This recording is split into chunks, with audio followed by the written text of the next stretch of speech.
स्वामी म्हणतात, बाळा, संकट कितीही येऊ देत, घाबरू नकोस. संकटांना सांग तुझ्या पाठीशी कोण आहे. नातं टिकावं म्हणून आपण स्वतःला कितीतरी वेळा बदलत राहतो. समोरच्याच्या आवडीनिवडी जपतो, त्याच्या मनासारखं वागतो, स्वतःच्या अनेक गोष्टी मागे टाकायला शिकतो. पण काही माणसं अशी असतात की तुम्ही कितीही केलं तरी त्यांना तुमच्या प्रयत्नापेक्षा चुका जास्त दिसतात आणि शेवटी तुम्ही स्वतःला हरवून बसता.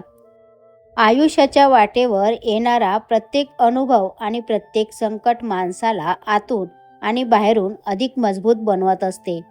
त्या क्षणी नक्कीच वाटतं, हे माझ्याच वाट्याला का, माझ्याच नशिबात हे का.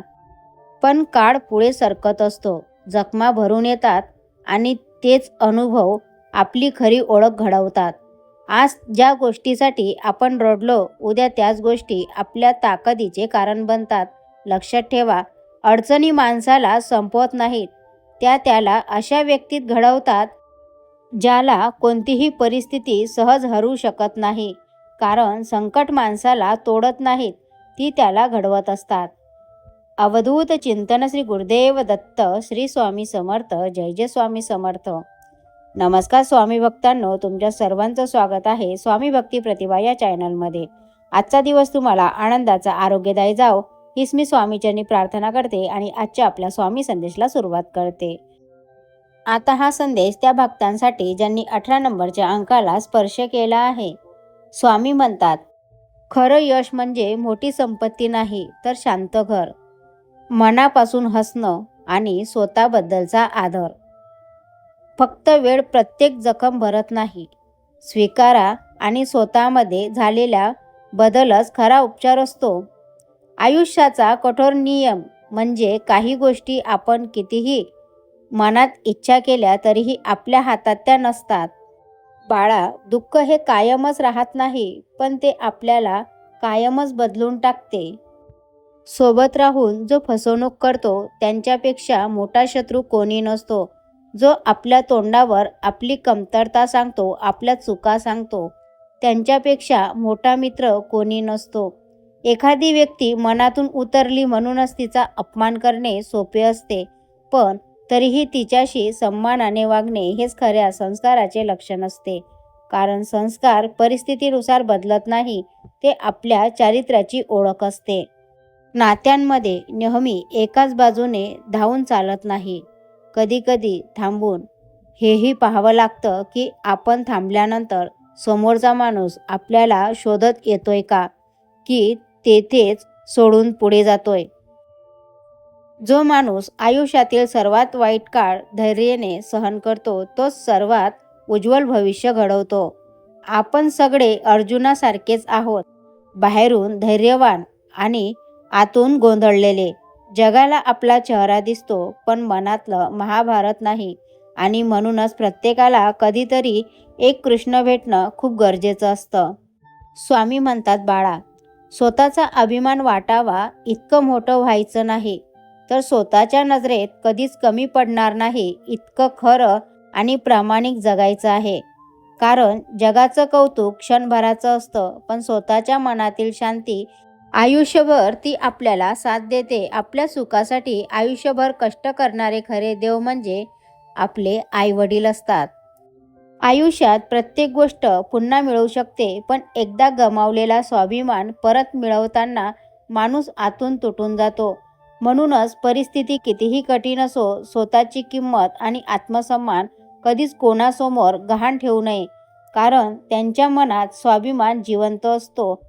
तो माणूस एकटा असला तरीही हरलेला नसतो आणि ज्याने स्वाभिमान गमावला तो सर्व काही मिळूनही आतून रिकामाच असतो.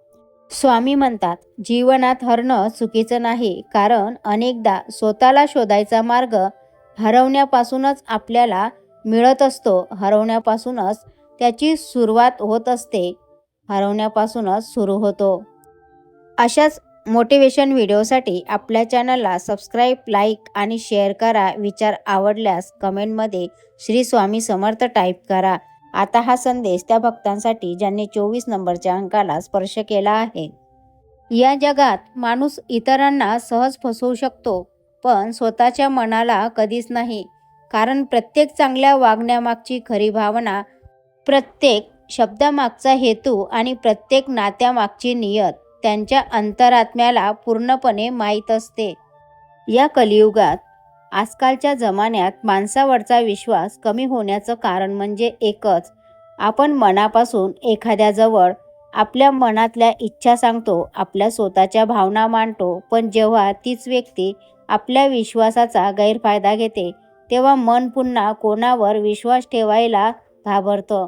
शेवटी आयुष्य एक गोष्ट आपल्याला शिकवून जाते: जास्त अपेक्षा माणसाकडून नाही, तर स्वतःवर विश्वास ठेवणं महत्त्वाचं असतं, कारण स्वतःची साथ कधीच विश्वासघात करत नाही.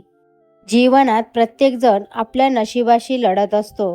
कोणी हसत जगतो, तर कोणी अश्रू लपवत असतो. शब्द गोड असतील तर नाती आयुष्यभर टिकतात, आणि कडू बोलणं असेल तर क्षणात मन दूर नेतं. स्वतःसाठी जगणं सोपं असतं, पण दुसऱ्याच्या चेहऱ्यावर हसू आणणं खऱ्या माणुसकीचं लक्षण असतं. राग, अहंकार आणि मत्सर यांना मनातून दूर करा. प्रेम, विश्वास आणि आपुलकीने प्रत्येक दिवस सुंदर करा, कारण शेवटी आठवणीत राहतो तो पैसा नाही, तर दिलेला आधार, जपलेली नाती आणि प्रेमाने बोललेले शब्द असतात. मन मोठं ठेवा, शब्द गोड ठेवा आणि कर्म चांगले ठेवा. आयुष्य आपोआप सुंदर होत जाईल.